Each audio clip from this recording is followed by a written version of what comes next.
Get the right energy flowing through your home. We're walking you through the art of Feng Shui. The energy that you attract in is really important. So if it's good energy, it's going to help you in your life. Welcome back to Better, everyone. Well, many of us have heard of Feng Shui, but how many of us really know how to use it? I know I don't. You know, we have to use it every day, though, here in the set. Just make sure you stand this way. It's all about getting your home organized in a positive way that reflects your life. And one New York home designer is showing us just how easy it is to do.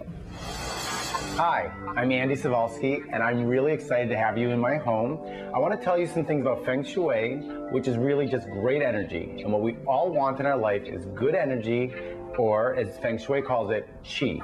So as I take you on a tour of my home, I'm going to show you elements that you can do, things that you probably already know, and in fact really are principles of Feng Shui.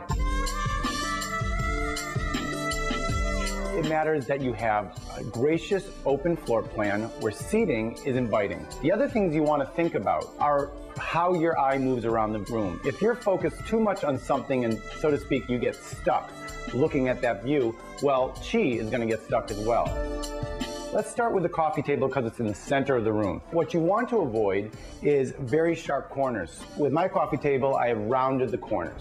Soft corners avoid what are called poison arrows. Now, like let's say a column in the room is pointing directly at you and nothing softens it or stops it, it's a poison arrow. So the tree does double duty. It's pretty to look at, it's life-giving, but it also softens that corner, and it's really something beautiful to focus on. If I'm sitting on the sofa, I have a great view of the room, so I see who's coming in, who's greeting me.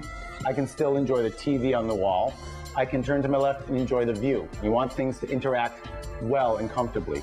Feng Shui also talks about colors and shapes and forms that really have strong presence. One of the favorite colors in Feng Shui is red. Obviously, red is not going to be for everybody. This whole wall is a shade of red, but it's not a bright fire engine red because that's really not a color I'm very comfortable with. So if you can even find small elements in a room to bring red or shades of it, go for it. Whether it's a small vase or some pillows. If you want to be really well grounded in life, if the wall holds the sofa well, you're going to be supported well in other areas of your life as well. So you can think about things like that. Matching your sofa within shades to the color of the wall is a real possibility.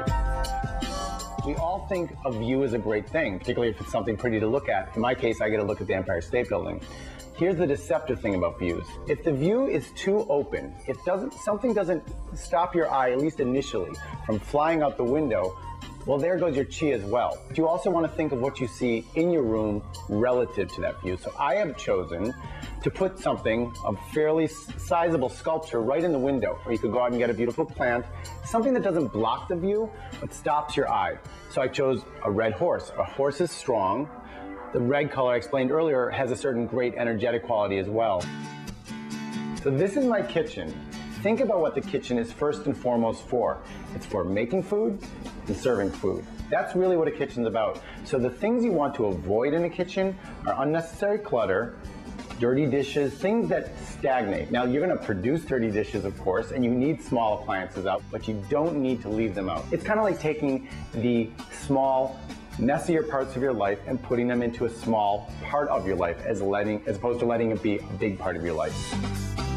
When you have a long hallway, what you want is to change it up. You want the hallway not to be just this straight shot. Look for things you can change up within the space. A grouping of pictures that's well lit, that's something to focus on, so it creates a circular energy within. Again, I'm going to relate it back to things in your life. You don't want things flying through and missing opportunities. You want to stop and smell the roses, literally. This drapery actually hides closets. If I had just straight, flat doors, imagine how maybe boring it would be. So the drapes are great because you've got the movement of the fabric. They're softer. You want soft elements in your life, but they're also floor to ceiling. That's really important because as energy moves up, that's a positive thing for you in your life. We spoke about the living room and the kitchen and the hallway. When we come back, let's see how we can apply Feng Shui in the bedroom and the office.